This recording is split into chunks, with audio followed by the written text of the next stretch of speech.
Well, I'm doing a video of the GT40. I watched that movie, what was it, Ford versus Ferrari. I go, wow, what a cool car. So I decided that I would build one, considering it costs so much money. But this is as far as I've gotten.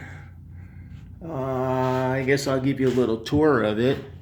First off, it's using Corvette suspension, which is forged aluminum, really strong as compared to steel tubing.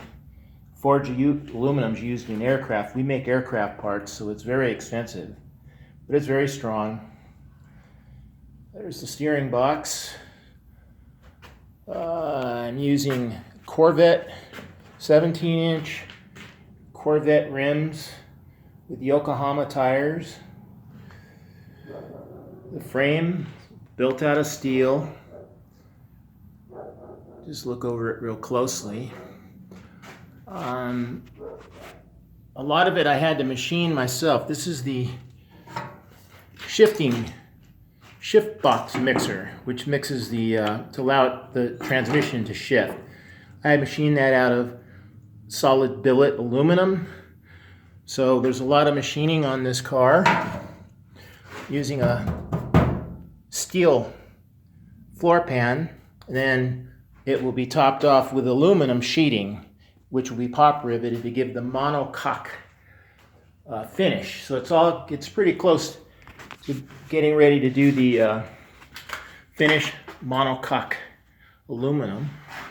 The doors are very difficult. Use heim joints and screws for the doors. I had to make my own door handles, which open up. Doors had to be bonded together, glued. A lot of work there. Did a lot of TIG welding. I would tack together with a wire feeder and then TIG weld the parts together.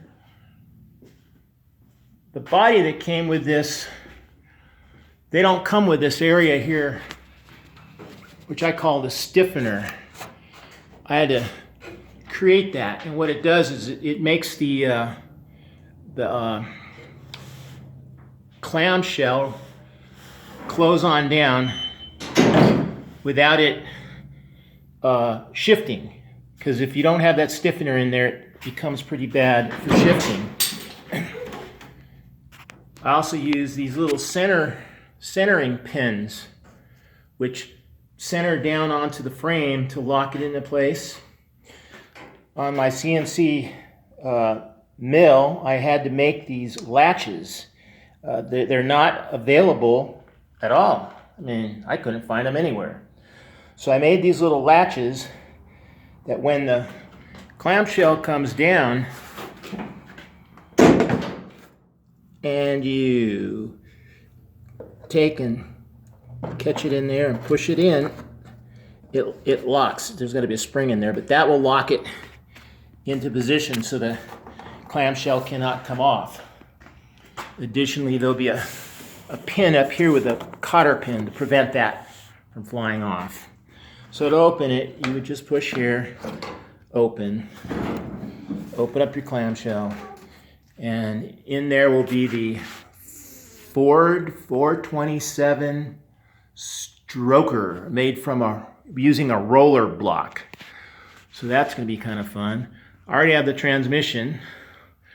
My rear suspension, I'm going to still be using the Corvette adjustable shocks. In other words, I've modified the original shocks to adapt a modern spring and aluminum parts, but I'll be able to adjust my suspension ride, which would be kind of nice for track use or just driving around. Anyway, this is about as far as I've gotten with this, and I'm going to be working on it again soon, because we are a defense contractor. Things have been kind of slow. There's a 18-inch. Anyway, till the next video. Thanks for watching.